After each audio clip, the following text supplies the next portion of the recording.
Efflorescence of BRICS जो है वो साल्ट्स की एक थिन लेयर होती है ब्रिक्स के एरिया के ऊपर, जिसको हम इफ्लोरेसेंस कहते हैं। और ये विजुअली चेक की जाती है, जिस तरह से ये आप इस फ़ोटो में देख रहे हैं, ये इफ्लोरेसेंस शो हो रही है। तो इफ्लोरेसेंस ऑफ ब्रिक्स के लिए जिस जिस हमें ऑपरेटर्स की रिक्वायरमेंट है जो हमारी, उसमें सबसे पहले हमारे पास पैन या मेटल ट्रे है। पैन भी यूज़ कर सकते हैं, मेटल ट्रे भी यूज़ कर सकते हैं। उसके बाद मेजरिंग स्केल है हमारे पास। तीसरे नंबर पे डिस्टिल वाटर है। और चौथे नंबर पे हमारे पास ब्रिक्स या स्पेसिमन है जिनको हमने टेस्ट करना है।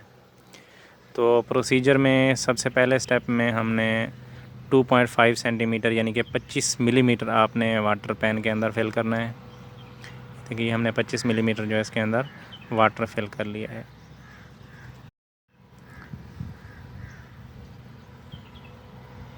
अब इसके बाद हम इन स्पेसिमन्स को इस ट्रे या पैन के अंदर प्लेस कर देंगे। इस तरह से ये आपने देखना है कि इस तरह से वर्टिकली जो है आपने इसके अंदर प्लेस करना है।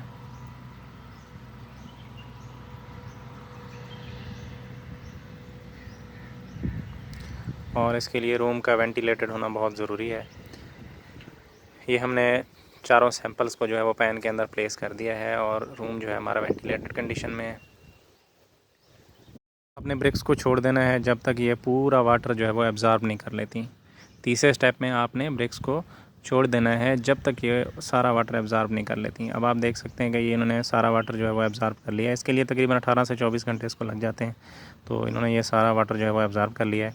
अब हम इसके बाद चौथे स्टेप में जो है मतलब दोबारा से इसको हम फिल करेंगे 25 मिलीमीटर या 2.5 सेंटीमीटर। ब्रिक्स भी इसके अंदर पड़ी रहेंगी और हम इसके अंदर मज़ीद वाटर फिल करेंगे। ये चौथा स्टेप है हमारा। ये अपने वाटर इसके अंदर फिल करके उसको 2.5 सेंटीमीटर या 25 मिलीमीटर एक दफ़ा दोबारा चेक कर लेना है। ये देखिए ये हमने 25 मिलीमीटर यानी कि 2.5 सेंटीमीटर जो दोबारा से इसको फिल कर दिया है।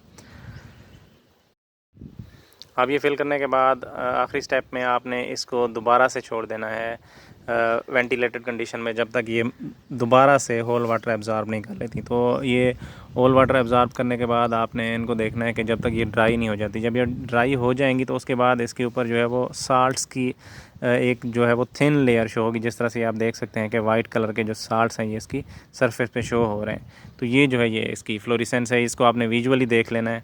तो एरिया ऑफ ब्रेक टोटल आपने देख लेना है कि कितना है। उसके बाद आपने जो जितने एरिया पे शो हो रहे हैं ये साल्ट्स, इनका एरिया भी चेक कर लेना है। उसके बाद इसकी परसेंटेज निकाल लेनी है। तो वो आपके पास जो है वो परसेंटेज ऑफ फ्लोरेसेंस होगी ब्रेक की। तो ये विजुअली भी चेक कर ली जाती है कि इतने परसेंट है, या फिर बेहतर इसका हाल यही है कि आप ब्रेक्स का टोटल एरिया देख लें, सारी साइड्स का, उसको प्लस कर लें और जितने एरिया पे शो हो रहे हैं उसका भी एरिया चेक कर लें। तो ये इसकी परसेंटेजेस हैं कि अगर 10% होगी तो क्या कंडीशन होगी, इसी तरह नेक्स्ट।